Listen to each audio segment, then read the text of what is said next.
Yo. Hey, man, like I was telling you before, off air, man, I don't know how you made it down here and how you found it to get to the scene. And man, but the police are giving you, I don't know if they'll do that publicly, but I overheard them saying that that video message that you sent to that individual had a lot to do with him realizing that he needed to come down. Man, as I stated before, it had to be destined to happen because I'm actually on my way. I'm shooting a video today, so I was headed to a video shoot, and I heard this on the radio as soon as I was pulling out of my driveway, and I'm just said, man, call the station. So right. I called the station and made my way down there, and I asked the negotiators and the policemen if I could be of any help, and I was willing to do whatever I could to try and resolve this peacefully and favorably.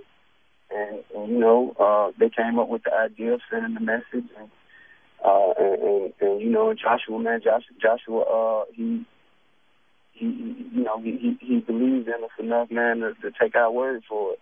And so, he stepped out on faith, and I was down there and I spoke to him for a minute. So in the video message that you sent, Tip, what did you say in that message? Because I know they took that up there and they showed it to the individual, to Joshua, now that we know his name, on the roof. What was your message to him? Hey, man, just that I was here, that I was here, and I was, looking forward to meeting him, and no matter what's going on in life right now, man, it gets better. And I know that from experience. Yeah, you actually you said that to him, like you said I know. So and what did he say when you said I know?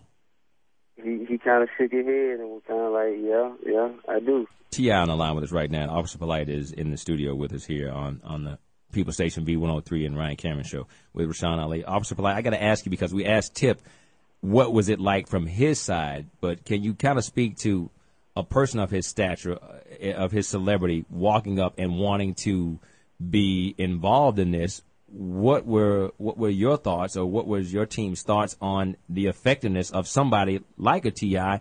in trying to defuse this situation?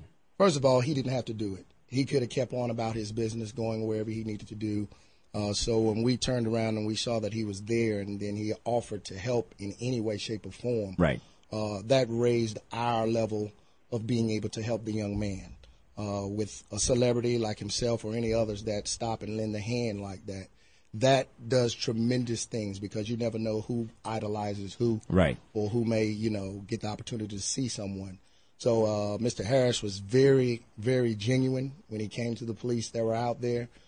He stood by, and we basically formed a plan, and we got that particular information to the young man up there.